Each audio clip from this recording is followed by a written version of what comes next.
Você já travou tentando falar inglês, mesmo sabendo o que você queria dizer? Você já sentiu vergonha só de imaginar que alguém poderia rir do seu erro? Esse vídeo ele não é sobre gramática ou vocabulário, é sobre o bloqueio invisível que paralisa milhares de alunos. A vergonha de errar, o medo de parecer burro na frente de alguém e a autocrítica que te impede também de tentar falar, de tentar expressar suas próprias ideias, suas próprias opiniões em inglês. Hoje a gente vai olhar para isso de frente, com clareza, com respeito e também com ferramentas reais para você se libertar de vez, destravar e começar a falar inglês com confiança. Eu tô aqui para te ajudar nisso. Se você tem uma dificuldade, se você sente essa vergonha, você pode ter certeza que se você aplicar tudo que eu vou te passar nesse vídeo, você vai evoluir e você vai destravar de verdade de uma vez por todas. Bora lá pro vídeo. Primeiro eu vou te mostrar onde nasce a vergonha de aprender inglês. Eu vou te falar um pouco também o que acontece no seu cérebro, assim você vai entender qual é o processo que faz com que você sinta vergonha. E a vergonha ela tem voz e ela mente, e a gente vai entender também o que está por trás dela e o que você precisa mudar agora para virar o jogo em 5 passos simples. Eu deixei o melhor para o final e você vai entender como implementar isso e conseguir melhoras até mesmo hoje, se você implementar tudo que está nesse vídeo. Agora, onde que nasce a vergonha de aprender inglês? Que nem eu coloquei aqui, a vergonha não nasceu no inglês, ela foi construída em camadas e você vai se reconhecer provavelmente em algumas dessas camadas aqui. A camada 1 é a escola e humilhação pública. Normalmente esse é um dos pontos principais, onde nasce a vergonha de falar inglês e também a vergonha de falar várias outras coisas, conversar em público, fazer apresentações, mas a gente está falando sobre aprender inglês aqui e um ponto principal é escola e humilhação pública. Normalmente um professor que corrige em voz alta, não, tá errado, não sei o quê. E risadas da turma enquanto o professor te corrige, trauma disfarçado de vergonha boba, ah não, é só uma vergonha boba e tudo mais. E, querendo ou não, esses 3 pontos aqui, e outros também que são associados a eles criam essa noção de que errar em público é perigoso. Se eu falar alguma coisa errada, as pessoas vão rir de mim, vão me zoar, eu vou ser julgado, né? Ah, essa pessoa é burra, eu burro, não sei o que, errou tal coisa. E muitas pessoas acabam sentindo esse erro como algo muito mais pesado também do que normalmente seria, principalmente pela fragilidade da criança, da fragilidade do adolescente, pelo medo também de certas personalidades, né, de certas pessoas que têm personalidades que se sentem mais ofendidas também nesse tipo de situação. E o engraçado é que esse é um dos pontos que gera o que eu chamo de paradoxo da comunicação. O paradoxo da comunicação é o que estraga realmente os alunos na hora de aprender inglês. Muitos alunos que chegam até mim, eles chegam com esse paradoxo da comunicação. É claro que com as estruturas do MAF, do Método Acelerador da Fluência, eles acabam saindo disso, porque nós temos aula de conversação toda semana, e eu estruturo a aula de conversação de uma maneira que todo mundo consiga participar, se sentindo muito bem dentro de cada aula. O ponto principal desse paradoxo da comunicação é você adia a fala, porque você tem medo das pessoas rirem de você ser julgado, julgada, e você adia tanto a fala que você nunca começa a praticar a fala realmente, e você não evolui no inglês, você não consegue treinar a fala o suficiente para você chegar na fluência comunicativa, e você fica sempre adiando, esperando o momento certo, e esse momento certo nunca chega. E ele nunca chega porque você não começou inicialmente a treinar a fala mesmo errando no início. Então você não se permite errar, assim você não se permite evoluir, porque você precisa errar e treinar para evoluir. Aí assim você consegue ter um inglês bom. E você espera ter um inglês bom para não ser julgado. Então você cai nesse paradoxo, onde você nunca evolui, mas você nunca começa a treinar. Então esse é um ponto que estraga a maior parte dos alunos também. A gente vai entender como lidar com isso também no final, como eu falei, em 5 passos simples. Mas essa é a camada 1. Antes da gente ir para a segunda camada, lembra de curtir o vídeo aqui no canal, tá bom? Se inscreve também para você sempre receber as novidades. Sempre que eu posto um vídeo novo, você vai receber. Para você ter uma conexão maior com o canal, você pode ativar o sininho também do lado do botão de se inscrever. Porque além de você estar inscrito no canal, você também recebe uma mensagem sempre que eu posto um vídeo novo. Então é uma boa forma de estar acompanhando todo o tempo os vídeos novos, ok? Bora lá, camada 2.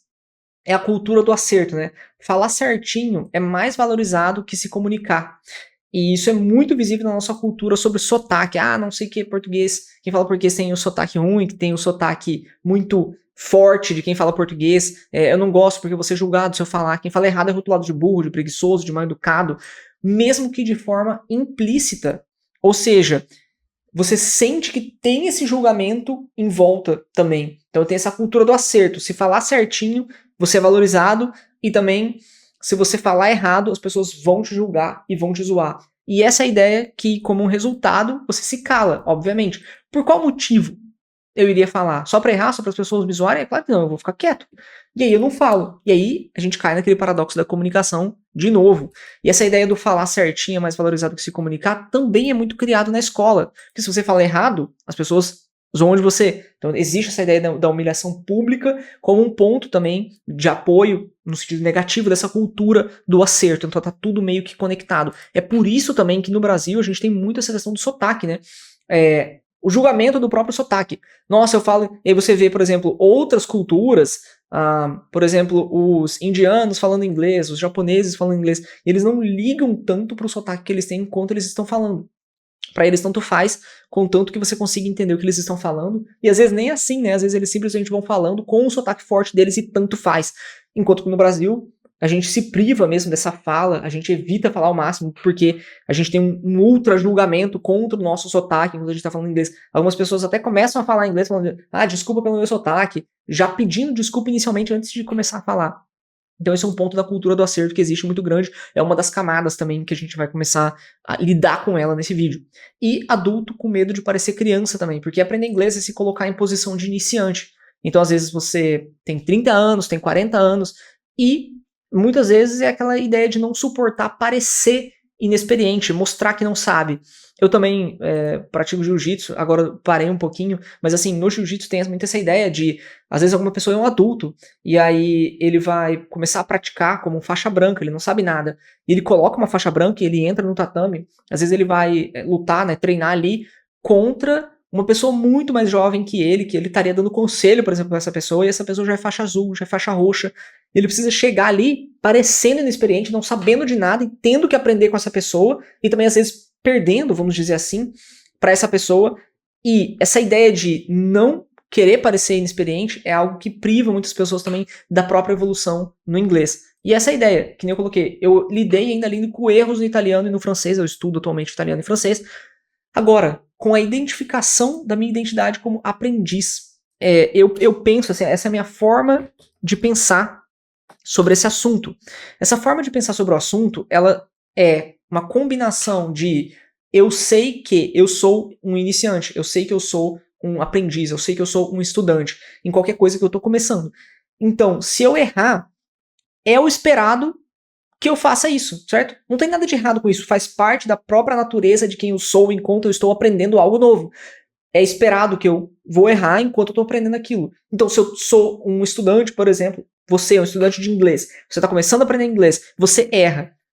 O que tem de mais nisso? Assim, é o que você é um estudante de inglês, você vai errar. Isso faz parte de quem você é. Se não, teria algo errado, né? Se você não errasse, teria algo errado. Seria algo fora da própria realidade de quem você é. Então, isso faz parte da sua identificação como pessoa. Uma pessoa que erra enquanto está aprendendo algo novo.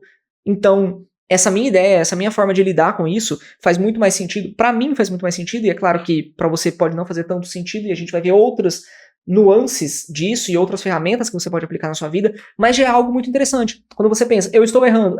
Eu sou um estudante e eu vou errar mesmo. Então isso é parte de quem eu sou. Quando você se aceita também como alguém que erra, tudo funciona com muito mais naturalidade. Então esse adulto com medo de parecer criança é a ideia que realmente você vai se colocar numa posição de iniciante. Você se colocando numa posição de iniciante é a melhor forma de você conseguir evoluir e depois não ser mais um iniciante. E ser uma pessoa que olha para uma outra pessoa que agora está em uma posição de iniciante que você pode até ajudar. E foi assim com todas as habilidades que você teve, com todas as habilidades que você aprendeu. Você precisa desse ponto. E eu vou falar um pouco mais sobre isso nesse vídeo também, caso você queira, além de assistir esse vídeo que você está assistindo agora, assistir esse vídeo do como perder o medo de falar inglês. Ele é muito legal também, e eu falo bastante dessa ideia do se colocar na posição de iniciante, e outras coisas também. Ele é um complemento muito bom desse vídeo que você está assistindo, então não deixa de assistir ele. Eu vou deixar no card, tá? Aqui em cima. Também vou deixar no final do vídeo, então quando você terminar esse vídeo, você assiste esse, mas termina esse aqui primeiro. Agora, o que acontece no seu cérebro quando você sente vergonha? A vergonha, principalmente de falar inglês, que a gente está tratando aqui, ela ativa as mesmas áreas do cérebro da dor física, como se você tivesse batido seu dedo mindinho num móvel em casa, né? Ela bloqueia o córtex pré-frontal, que nem a gente tem aqui, a imagem do córtex pré-frontal, que é onde você acessa a memória de trabalho e organização linguística. Então isso é muito interessante, porque você sente uma vergonha, essa vergonha ativa uma área do cérebro da dor física que bloqueia o córtex, que é o córtex pré-frontal, que acessa a memória, onde você organiza a língua e você consegue produzir fala. Então quando você sente vergonha, você literalmente trava o acesso às palavras. E é por isso que você estuda, mas esquece na hora de falar. Você entende tudo ou muita coisa, mas você trava para responder. Você quer participar muitas vezes de uma conversação, de uma reunião, mas você se cala, porque você sente medo, você sente vergonha. E você sabia que a vergonha ela tem voz, além desse seu processo também dela, ela tem voz e a gente vai ver a voz dela. E ela mente. Essas são as 6 mentiras que a vergonha te conta. A mentira 1, se você errar, vão rir de você. Só que assim, qual é a verdade? A verdade é que assim, quando você pensa, se errar vão rir de você, essa é uma extrema preocupação sua consigo mesmo, certo? Você está se preocupando muito consigo mesmo, porque vão rir de mim, vão me julgar, eu estou sendo julgado por essas pessoas. Mas a questão é que essas pessoas elas estão muito mais preocupadas com elas mesmas. Assim como você está tão preocupado com você mesmo, a ponto do tipo, se eu errar, as pessoas vão me julgar, elas estão mais preocupadas com elas mesmas do que com você. Assim, isso pode ser algo ruim, porque você gostaria que elas se preocupassem com você, mas também é algo que, para mim, é muito relaxante, no sentido que eu sei que elas vão pensar mais nelas do que em mim. Então, se eu cometer um erro, elas até podem rir, mas elas vão esquecer disso daqui 2, 3 minutos, porque elas vão estar pensando mais nelas e preocupadas mais com elas mesmas do que comigo. Então, se errar, vão rir de você? Normalmente não, porque elas nem estão tão preocupadas assim contigo. Estão mais preocupadas com elas. E se rir, elas vão esquecer logo, né? O que impede a sua evolução é uma possível risada de alguém que nem se importa tanto contigo. Então não faz tanto sentido ouvir essa voz da vergonha, sendo que ela tá mentindo pra você. Sendo que as pessoas nem se importam tanto assim. A segunda mentira é, você não é bom com línguas. E a ideia é que você não é bom com línguas é o que cria é um movimento que é o PSAR. Eu não coloquei ele aqui nesse vídeo, mas é interessante vou citar. É um pensamento. Normalmente, como que você faz as coisas? Primeiro, você pensa. Depois que você pensa, você tem um sentimento. Querendo ou não, nós somos seres humanos, então a gente não consegue não associar pensamento com sentimento. O pensamento, ele necessariamente gera um sentimento de alguma forma. E isso gera uma ação. Né? Você não consegue, por exemplo, quando você age, normalmente você pensa, tem um sentimento associado a esse pensamento e você age. Essa ação, ela produz um resultado no mundo real. E esse resultado, ele gera um pensamento. E aí você entra num ciclo sem fim, certo?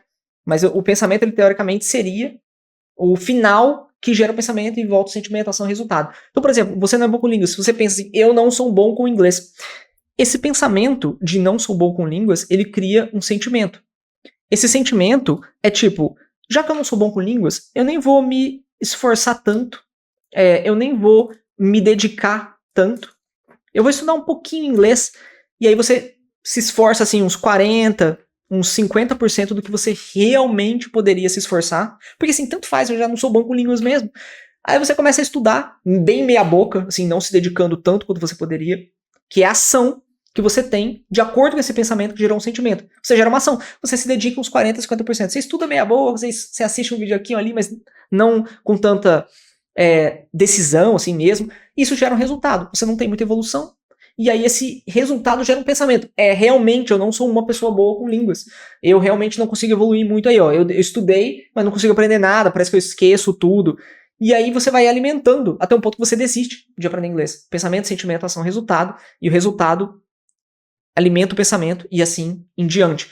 Essa ideia de não ser bom com línguas não existe. Não existe essa lógica, não faz o menor sentido. Língua é o processo natural que o ser humano tem para expressar as próprias ideias, os próprios pensamentos. A língua é algo inato do ser humano. O ser humano ele nasce com a capacidade de aprender línguas. Você aprendeu o português. Se você não soubesse o português, beleza. Você fala assim, beleza, eu não sei o português, eu nunca aprendi nenhuma língua na minha vida, então provavelmente eu não sou bom com línguas. Não existe essa ideia de ser bom com línguas. Língua é uma forma natural de expressar ideias e opiniões. Você só precisa aprender uma outra sequência de códigos para expressar isso, certo? Essa é a ideia. Por exemplo, tem pessoas que aprenderam a sequência de códigos do português para fala e ele consegue entender o que os brasileiros falam, né, em português, e consegue falar e expressar suas próprias ideias e opiniões. Mas essa pessoa, por exemplo, é um analfabeto. Essa pessoa ela não sabe ler nem escrever. Então ela não sabe os códigos da linguagem para escrita e para leitura. mas ele sabe os códigos, a linguagem para fala e para escutar e entender. Agora, são tudo formas de expressar ideias e pensamentos. Tanto para você entender ideias e pensamentos que as outras pessoas têm, quanto para você expressar suas próprias ideias e seus pensamentos. Essa é a coisa mais humana possível. Não existe isso de não ser bom com línguas. Isso é natural do ser humano. Assim como a gente tem um dedão, assim, o dedão é natural do ser humano, a língua é natural do ser humano. Mais ainda, né? Mais que o dedão. Então, quando você pensa em não ser bom com língua, você pode esquecer isso, isso não faz o menor sentido. Ninguém nasce sabendo e todo mundo aprende tropeçando. Se você acha que você não é bom com línguas porque você teve alguns erros, ou porque às vezes você não lembra de algumas coisas em inglês, isso não tem nada a ver com ser bom ou não ser bom com línguas. Isso é o processo natural da língua. Ele acontece de qualquer forma. Se você quisesse passar por um processo onde você não tivesse nenhum erro, ou onde você não tivesse nenhuma dificuldade, você estaria no mundo da lua. Realmente você passa por dificuldades enquanto você está aprendendo uma língua, e isso é normal. Não tem nada a ver com ser bom com línguas, ok? Essa é a mentira 2, que a vergonha te conta na sua própria cabeça. E já é tarde demais para você. Mesma ideia, ok? Adultos aprendem com a mesma profundidade, com mais profundidade, quando tem método e consistência. Então não importa muito a idade. Importaria a sua idade se você tivesse, sei lá, mais de... nem a sua idade em si, mas se você tivesse algum problema neurológico, né? De acordo com a idade, talvez você desenvolveria amnésia, talvez você desenvolveria demência, alguma coisa do tipo, por conta da idade avançada. Aí isso dificultaria realmente sua aprendizagem de línguas. Mas tem um poliglota muito famoso, o Kaufman, e ele aprendeu 10 línguas depois dos 60 anos, se eu não me engano. Com 67 anos, ele sabia várias línguas, ele aprendeu depois dos 60. Ele se aposentou, começou a se dedicar a línguas. A ideia é que você consegue aprender quanto mais você se dedica e segue um plano prático com um método que faz sentido e que tenha consistência. Esse é o ponto, não existe essa ideia de ser tarde demais, ok? Quarto ponto, você precisa estar mais preparado. Essa daqui é aquilo que a gente falou, né? É o paradoxo da comunicação. Não, você não precisa estar mais preparado para começar a escutar coisas e assistir coisas em inglês. Você não precisa estar mais preparado para começar a falar inglês. O preparo, ele acontece enquanto você age e não antes. Então você não vai cair nesse paradoxo, no paradoxo da comunicação. Você não precisa estar mais preparado, você pode começar desde agora e continuar evoluindo constantemente, ok? A quinta mentira é: você vai esquecer a palavra e passar vergonha. Aquela ideia de tipo assim, você vai começar a falar e do nada você vai esquecer uma palavra e aí você vai ficar passando vergonha na frente das outras pessoas, eles vão zoar de você, vão te julgar. Até os nativos, eles esquecem as palavras. Sim, você nunca esqueceu nenhuma palavra em português? Você nunca estava conversando com alguém e falou assim, como que é o nome daquilo? Não sei, eu vi ontem, eu tava conversando com meu amigo ontem e a gente tava falando sobre, como que é o nome mesmo? Nunca aconteceu isso contigo? Isso é natural. Você deixa de ser fluente em português por conta disso? Não, isso é uma coisa comum de quem fala qualquer coisa, de quem fala qualquer língua. A ideia é, o que importa para você ser fluente é aprender a contornar esse ponto. Não é você saber todas as palavras, é quando você não sabe a palavra, você conseguir explicar aquilo que você está pensando, mesmo sem utilizar aquela palavra, para não fugir da conversa, né? Que nem eu coloquei. No meu caso, eu tava com meu pai, e aí a gente tava fazendo uns buracos no chão para plantar umas plantas aqui em casa, e aí eu falei, eu esqueci o nome daquela ferramenta, como que é aquela ferramenta mesmo que você faz assim, e aí você, é tipo um alicate que você faz assim e puxa a terra, aí ele fala, cavucate. Eu falei, é isso mesmo.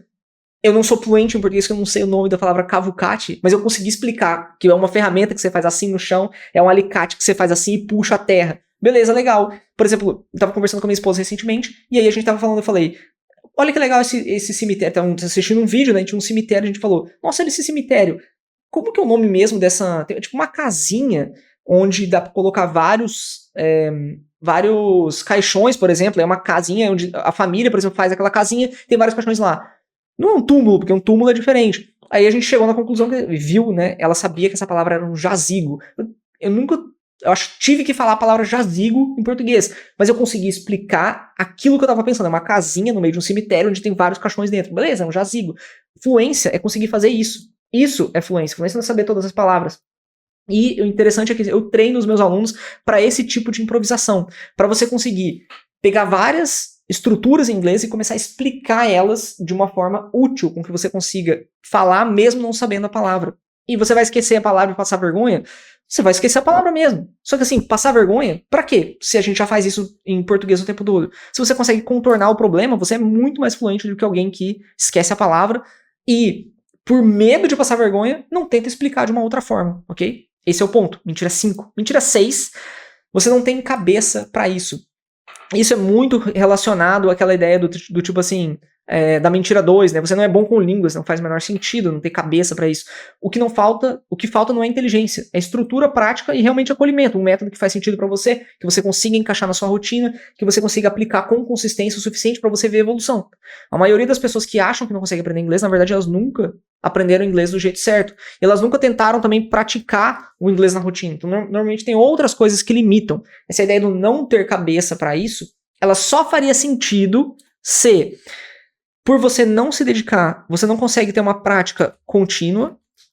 E aí esse aqui não tem nada a ver com não ter cabeça, é a sua disciplina mesmo de praticar inglês todos os dias. Se você não cria com isso um hábito, né, essa é a ideia. E também você não tem um método consistente onde você consiga evoluir em inglês e você consiga ver sua evolução, porque você tem uma sequência gradual de conteúdo. Isso daqui seria o ponto principal para você falar assim, eu realmente não tenho cabeça para isso. E a questão de tempo, né? Quando eu coloquei uma melhora contínua, um hábito, é você ter um tempo para estudar inglês todos os dias. Se você não separa um tempo para estudar todos os dias, seguindo um método consistente onde você estuda inglês diariamente, numa sequência gradual de conteúdo, realmente o negócio não é não ter cabeça para isso, porque não ter inteligência. É não ter uma estrutura, uma prática que você consiga evoluir constantemente. Aí sim faria sentido. Se não, é só uma mentira que sua cabeça te conta, ok? E o que tá por trás da vergonha? Antes da gente partir pro ponto principal do vídeo, tá? O que tá por trás da vergonha? A vergonha não é sobre o inglês, normalmente. É sobre identidade. Por isso que isso se aplica a várias outras coisas que talvez você já tenha tentado aprender ou não. Mas é sobre como você se vê, né? Quando você diz, eu tenho vergonha de aprender e falar inglês, você normalmente está dizendo, eu tenho medo de parecer burro para as outras pessoas, de não estar à altura, de não merecer estar aqui. Estar aqui onde? Às vezes conversando na frente de um gringo, ou às vezes falando dentro de uma sala de aula, se já aconteceu o caso, né? E o inglês ele vira um espelho da sua insegurança, da sua comparação com os outros mesmo e da sua expectativa de perfeição. E a vergonha, isso é muito mais profundo, né? Ela te mostra onde está o seu medo. Então é muito importante que você assim, não pense necessariamente em eliminar a vergonha, porque é muito difícil você eliminar a vergonha em si. Você precisa agir mesmo com ela. E isso é uma técnica também que existe na psicologia que se chama Progressive Exposure. É como se fosse exposição progressiva, como se fosse essa tradução. Eles usam muito isso para traumas e fobias. Talvez o seu medo de aprender inglês, o medo de falar inglês, não seja tão forte assim quanto alguém que não consegue ver um elevador na frente, uma foto de um elevador que essa pessoa passa mal, por exemplo. Tem pessoas que são assim. Mas eles tratam esse tipo de fobia, que é muito mais forte, provavelmente, que o seu medo de falar e aprender inglês, da seguinte forma. Durante uma conversa de uma terapia, o psicólogo ele pode falar assim, a gente pode pesquisar na internet uma foto de um elevador, você consegue ver essa foto desse elevador por 5 segundos? O que você acha? Se a pessoa fala, sim, eu consigo, legal, eu vou me esforçar bastante. Ela olha a foto do elevador por 5 segundos. Pra gente que não tem medo de elevador, por exemplo, isso pode parecer bizarro, assim, a pessoa não consegue nem olhar a foto. Às vezes não, às vezes a fobia e o trauma é muito grande por aquilo que ela passou, que ela não consegue. Mas ela se esforça pra ver essa foto desse elevador por 5 segundos. Depois, quando ela estiver mais disposta, às vezes no mesmo dia, por 30 segundos, por 1 minuto, legal. Agora, o que você acha da gente ir num lugar, num shopping que tem um elevador e você olha ele de longe? A gente só olha ele de longe. Beleza, pode ser, pode ser. Foi lá, olhou o elevador de longe, beleza. Passou, voltou pra casa, dormiu. No outro dia, a gente pode ir um pouco mais perto, a gente pode ficar na frente do elevador, você nem precisa entrar, mas a gente vai ficar na frente do elevador. Legal, levou a pessoa, ficou na frente do elevador por um tempo, até o momento em que a pessoa se dispõe por livre e espontânea vontade a entrar no elevador, depois sair sem andar nele, até o momento que ela consegue andar nesse elevador. É uma exposição progressiva àquilo que te causa medo ou insegurança. E é num ponto em que a pessoa ela não perde o medo. O ponto principal não é que esse medo some, esse medo de entrar no elevador some, ou o medo de falar e aprender inglês some, o medo de parecer burro, por exemplo. É que você fica muito mais forte e você consegue lidar com esse medo. Essa pessoa que tá progredindo mesmo, né, progressive exposure, se expondo progressivamente a esse medo, ela não exclui esse medo, ela não elimina essa vergonha, ela se torna mais forte, ela se torna mais capaz de lidar com ele. Esse é o ponto que também você consegue utilizar para o inglês. Com o tempo, você vai começando a treinar inglês, você vai falando mentalmente em inglês, depois você vai falando em voz alta, depois você vai falando com um amigo, depois você vai falando com uma pessoa que você nem conhece tanto, até o momento que você está conversando com gringos em inglês sem problema nenhum. Um progressive exposure. E aí aqui eu coloquei uma coisa bem legal, que é o dragão da vergonha, né? Aprender inglês quando você tem vergonha é como caminhar em direção a um dragão gigante. Esse dragão, ele assusta, ele cospe fogo na forma de pensamentos como: ei, você vai errar feio, hein? Vão rir de você, você é burro, você não é bastante para isso. Mas existe uma verdade que quase ninguém te conta. E é uma verdade que a gente vê em algumas histórias também que tem dragões, né? Todo dragão guarda um tesouro. Isso é uma realidade, né? Isso é uma realidade dentro da noção que você vai ver agora. E esse tesouro é o tesouro da fluência, que está logo atrás da caverna que você mais teme entrar. Quando você se aproxima desse medo, esse medo de errar, esse medo de parecer bobo, de não saber, você não está fracassando. Assim, quando você sente que você tá entrando nessa caverna, você tá começando a ter medo de errar, nossa, não sei se eu vou falar essa frase, não sei se eu vou conseguir responder essa pergunta, não sei se eu vou participar dessa entrevista. Quando você tem esse medo, você sabe que é aí que você tá entrando numa caverna. Mas o tesouro da fluência, ele vai estar logo atrás dessa caverna que você mais teme entrar. Você tem que entrar nessa caverna, você tem que vencer esse dragão para você conseguir o tesouro que ele guarda. E você tá enfrentando o dragão mesmo. E aqui, quanto mais vezes você se aproxima, e você percebe, né? Quanto mais vezes você se aproxima desse dragão, que ele é menor do que ele parecia, e que o fogo que ele tem, ele não te queima tanto quanto você achava, e que você está se tornando forte o suficiente para vencer ele. Então você percebe que você se torna mais forte do que o dragão. Você consegue lidar com ele com muito mais facilidade. E às vezes ele parecia tão grande, mas quando você realmente enfrentou ele, você venceu ele de certa forma, você começou a perceber que ele era menor do que ele parecia. A vergonha é só o dragão, a fluência é o tesouro e a coragem é o caminho. Você tem que lutar contra esse dragão da vergonha. E não de uma maneira que você consiga, às vezes, vencer ele. Mas você consegue atordoar ele o suficiente, ou fazer ele parecer menor do que ele é, ou se mostrar forte o suficiente para lidar com ele a ponto de você conseguir pegar esse tesouro. É aquela ideia, você não elimina o medo, você não elimina a vergonha, você se torna mais forte e consegue ser alguém que consegue lidar com isso com muito mais facilidade, vencendo o dragão da vergonha. Agora, o que você precisa mudar agora para virar o jogo em 5 passos simples? Que nem eu falei, eu vou te dar ferramentas reais. Apesar de que o Progressive Exposure já foi uma ferramenta que eu já te dei, né? Errar em voz alta. Aqui é a ideia de associar os erros com quem você realmente é. Aí aqui não é alguma coisa que você está evitando, não, eu vou evitar errar, porque aquilo que eu falei da identidade, né? Você é um estudante, você erra mesmo. Então você vai falar errado, você vai tropeçar, você vai rir de si mesmo, porque você está sendo quem você realmente é, um estudante. E aí que começa a fluência real, porque você aceita a identidade de estudante e começa a enfrentar o dragão. E você começa a falar errado até sair certo, que é como praticamente todo mundo que chegou na fluência em inglês fez. Essas pessoas não começaram a falar certo desde o início. Não tem como. Elas começaram a falar errado, treinaram o suficiente para chegar na fluência comunicativa, até chegar na forma correta da fala em inglês. Além de errar em voz alta, é mudar o ambiente. Às vezes, muitas das coisas que eu falei aqui, ela faz sentido para muitas pessoas que têm essa ideia mais introspectiva de autocrítica, de autojulgamento, mas também é possível que não seja esse o ponto. O ponto, às vezes, é que o ambiente é tão tóxico ou competitivo que você vai precisar mudar de ambiente. Você vai pensar no que isso significa e se isso faz sentido para você. Então é algo que você tem que ser muito sincera consigo mesmo e consigo mesmo para ver se é realmente um ambiente ou é você que está se criticando mais do que o normal. Procurar grupos, professores, parceiros de estudos que validem a sua jornada. Que nem eu falei no MAF, no Método Acelerador da Fluência, nós temos as aulas de conversação. Eu estruturo as aulas de conversação para que os alunos consigam praticar com a maior naturalidade do mundo. Por exemplo, os temas e as perguntas, eles são enviados no grupo uma semana antes. Então os alunos que são iniciantes, eles conseguem preparar, eles conseguem estruturar as respostas, escrever as respostas, preparar também as pronúncias específicas de cada pergunta, chegar prontos para a aula e eles conversam em dupla. Então não é todo mundo falando ao mesmo tempo, ou todo mundo observando você falando e julgando. Você se sente muito mais confortável. Uma dupla do mesmo nível que o seu E enquanto você tem uma dupla no mesmo nível que o seu, eu, como professor, tô ali auxiliando, tirando dúvidas de uma maneira como um amigo mesmo, esperando que você evolua o mais rápido possível. Então, esse é um ponto que algumas pessoas que chegam com medo de falar inglês, medo de aprender inglês, quando eles começam a participar das aulas de conversação, eles começam a se sentir cada vez mais confortáveis com falar inglês mesmo. E no início é um pouco desconfortável para todo mundo, né? Você está fazendo algo que você nunca fez antes. Por exemplo, dirigir um carro. Né? Por exemplo, um motorista. Todo motorista começa sempre confiante?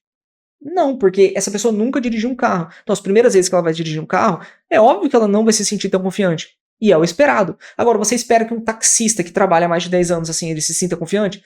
Sim, porque ele já faz isso há muito tempo. E você vai ser uma pessoa que vai ser muito confiante em falar inglês se você já começar a falar inglês desde o início, mesmo passando por esses momentos de desconforto iniciais, mas também num ambiente que te acolhe, não é um ambiente tóxico ou competitivo. Lembre-se também que as pessoas, elas estão sempre pensando mais nelas mesmas que em você, que nem a gente viu. Então, assim, talvez o ambiente não seja tão tóxico, competitivo, e talvez alguma risada aqui ou ali, ela só vai passar porque essas pessoas vão estar pensando muito mais nelas do que em você. Então, se você pensa dessa forma, você consegue focar mais em você mesmo e não no que os outros vão pensar de você. Assim, você consegue evoluir e não ficar travado por parar de treinar por uma pessoa que nem tá pensando tanto em você assim. Esse é o ponto. Além de mudar o ambiente, também tem encarar o inglês como treino, não como teste. Às vezes algumas pessoas treinam toda a aula de inglês como se ela estivesse dentro de um teste, como se ela estivesse dentro de uma prova. Talvez isso seja um pouco associado àquela camada 1 que a gente viu, né? De julgamento, de estar na escola e tudo mais. Você não está sendo avaliado na maior parte do tempo. Você está aprendendo a se expressar, né? Com sua voz, com seu jeito. Então você tem que se permitir errar realmente. Quando você está treinando, inglês treino é treino. Você não está num teste. Então você treina o máximo possível, se permitindo errar, rindo do seu próprio erro e sabendo que esses erros vão ser o que vão pavimentar mesmo a sua estrada rumo à fluência, né? Você precisa enfrentar o dragão mesmo. Então, fazer perguntas como quem quer crescer. Como você diz isso? Você não sabe? Você pode perguntar. Essa é a ideia do iniciante, né? Alguém que está sempre aprendendo. Essa frase, ela tá natural? Porque às vezes a gente pensa em umas frases do português e inglês. É normal, se você tem alguém para te ajudar ali naquele processo, ou até mesmo você pode pesquisar com inteligência artificial, você pode pedir essa frase tá natural, como que eu posso tornar essa frase mais natural? Isso aqui é uma parte de curiosidade. Não tem problema parecer iniciante, ou como eu posso falar melhor. Você observa a própria fraqueza e consegue continuar evoluindo a partir disso, né? E quem pergunta, cresce, quem se cala, estaciona. A gente viu isso. E o ponto quinto é reescrever a sua história com o inglês. Então você pode fechar os seus olhos por um momento, isso aqui é muito importante, né? E perguntar a si mesmo, quando foi a primeira vez que eu senti vergonha de errar no inglês? Quem estava lá? O que eles disseram? O que eu pensei sobre mim naquele momento? Talvez para você tenha sido na escola, quando eles riram da sua pronúncia, talvez numa escola normal, assim, né, de ensino fundamental, ensino médio, ou uma escola de inglês, em uma viagem que você não entendeu uma pergunta simples, e você falou, cara, eu não consegui entender uma pergunta simples que essa pessoa me fez, e eu, às vezes, eu treinei bastante e eu não consegui entender o que essa pessoa falou nessa viagem, ou em uma entrevista, que você sentiu que não era bom bastante, alguém falou, olha, seu inglês não é bom, tá, volta depois, alguma coisa do tipo. E aqui vai algo importante. A sua mente, ela gravou essa cena, isso aqui é algo comum que acontece com pessoas que sentem medo de aprender inglês, né? Como uma ameaça. E tem aquela parte da ideia do córtex pré-frontal, né? Como se errar fosse perigoso, fosse vergonhoso. Algo para você evitar a todo custo. Mas aí tem a virada, né? Como sua mente gravou essa cena? Como uma ameaça, como se fosse algo perigoso. Você tem que saber que sua mente ela não diferencia o que é real do que é imaginado. Não é algo tão simples assim. Eles fizeram vários estudos em relação a isso, né, com eletroencefalograma e atividade cerebral, para entender se o que você imagina e o que você vê, você consegue ter uma diferença. Mas normalmente os neurônios, eles captam como se fosse da mesma forma. Então sua mente ela não sabe realmente o que é real e o que é imaginado. Então, se você pensa agora em alguém com o dedo cortado. Pensa que alguém foi lá e cortou o dedo. Cortou o dedo com uma faca. Tá totalmente cortado esse dedo. Aí alguém pega um limão e começa a espremer assim em cima do corte. Né? Ou alguém com um palito de dentes. Alguém coloca um palito de dentes aqui, ó, nesse dedo aqui, embaixo desse dedo. Ele vai na parede com o palito de dentes e faz com toda a força assim para trás do palito de dentes, entra no dedo. Sabe, você sente aflição. Você sente agonia vendo esse espremer do limão. Você sente agonia vendo esse palito de dentes entrando para dentro do dedo dessa pessoa. Por quê? Se isso nem tá acontecendo, sabe? A sua mente ela não consegue diferenciar tanto. Se você imaginou realmente isso, você sentiu um pouco de agonia pensando nessa situação. A sua mente ela tá imaginando como se isso fosse real, como se ela estivesse vendo isso realmente, como se isso fosse acontecendo com ela. Agora, de acordo com essa noção de que sua mente não diferencia o que é real do que é imaginário, é que você reage a pensamentos como se eles fossem realidades. Agora, quantas agonias, medos ou bloqueios mesmo você carrega no inglês que vieram só de memórias? Assim, a situação já passou. Já riram de você alguma vez no ensino médio, já riram algumas vezes de você no ensino fundamental, já falaram alguém para você em uma entrevista assim, seu inglês não é bom, volta depois. Alguém já falou pra você que você é burro, que você consegue aprender direito. Mas, isso assim, é só uma memória, só algo que tá no passado. O que te impede de evoluir é você relembrar ela o tempo todo. Porque a sua mente não entende que o pensamento é só um pensamento e que a realidade é a realidade. Porque quanto mais você revisa esse pensamento, mais esse pensamento vira a sua própria realidade. Assim como alguém que não... Eu não tenho o dedo cortado. Você imaginou alguém que não existe com o dedo cortado. Você imaginou alguém que não existe com um palito de dentes embaixo da unha, certo? Agora, você pensa sobre essas agonias, sobre esses medos, né, que nem existem mais, mas que eles ainda te travam, como se eles fossem reais. Agora, a ideia principal, se você tem alguma cena, se você conseguir imaginar alguma cena atualmente, é perdoar mesmo essa cena, soltar essas vozes, deixar o que está no passado no passado. Você vai dizer para si mesmo, era só alguém aprendendo, como todo mundo. Eu era só alguém aprendendo como todo mundo. Se riram de mim, beleza, mas eu era só alguém que estava aprendendo. Não tem por que eu me julgar muito também naquela situação, ou julgar as outras pessoas, porque elas não sabiam exatamente o que elas estavam fazendo. E eu estava crescendo. Errar faz parte do caminho. E hoje eu escolho seguir em frente. Eu perdoo mesmo aquilo que aconteceu, as pessoas que fizeram aquilo comigo, até porque a gente normalmente pensa em prender essa memória e ficar lutando mentalmente com essas pessoas, ou ficar julgando essas pessoas naquela situação, essas pessoas que fizeram isso contigo, sendo que aquilo só tá te atrapalhando, mas a gente faz aquilo como se a gente fosse descontar na pessoa, como se segurar esse pensamento na nossa cabeça, ou segurar essa cena na nossa cabeça, fosse causar mal pra pessoa, mas ela só causa mal pra você, porque você é a única pessoa que tá imaginando essa situação constantemente. Então, você tem que deixar isso para trás, né? Você não é mais aquele aluno que foi ridicularizado. Você é realmente uma pessoa que está tomando posse da sua própria voz. Você é uma pessoa que está pensando ativamente e tomando decisões para sua própria vida que não são aquelas daquela cena que aconteceu há tanto tempo atrás, que não existe mais, que você não vai ficar revisando só para passar mal, só para ficar mal mesmo. Você não tem que, na verdade, esquecer o que aconteceu, porque às vezes você não consegue esquecer o que aconteceu, mas você pode dar um novo significado. Porque agora você está escrevendo um capítulo novo com inglês. Quando eu falo dar um outro significado, é por isso que eu estou falando. Você não esquece a cena. Você fala outras coisas sobre a cena. Você reimagina a cena de uma forma com que você consiga perdoar essas pessoas. Ou perdoar a si mesmo. Porque você era só alguém que estava aprendendo. Como todo mundo, você só estava crescendo. Essas pessoas que te julgaram, que riram, elas nem sabiam exatamente o que elas estavam fazendo naquele momento. Então, ou até mesmo sabiam, mas que o fato de você ficar revisando isso só vai te fazer mais mal do que fazer mal para a pessoa, porque ela nem sabe que isso está acontecendo dentro da sua própria cabeça. O inglês é uma ferramenta que pode transformar a sua vida, né? Você pode ter mais oportunidades, mais liberdade, mais autoconfiança, mas isso só acontece se você se permite falar mal até você falar bem. Então você precisa perder essa vergonha, porque só perdendo essa vergonha você vai chegar na fluência comunicativa. E você pode continuar, né, com medo de aprender ou de falar inglês, mas você também pode continuar estudando e falando mesmo com medo. Lembra que a gente falou de enfrentar o medo, né? Se tornando cada vez mais forte, melhor e mais fluente, você precisa enfrentar o dragão e se tornar alguém confiante, pegar o tesouro que esse dragão guarda. E aí, coloca aqui nos comentários, você vai enfrentar o dragão ou você só vai ficar olhando a porta da caverna e deixando ele lá com o tesouro que ele tem? Coloca aqui nos comentários. Espero que eu tenha te ajudado com esse vídeo. Assiste o outro vídeo que tá aparecendo aqui na tela também, e assiste aquele vídeo que eu falei sobre como perder o medo de falar inglês, que ele também vai te ajudar muito com algumas técnicas que eu passei naquele vídeo e acabei não comentando nesse. Vejo você no próximo vídeo.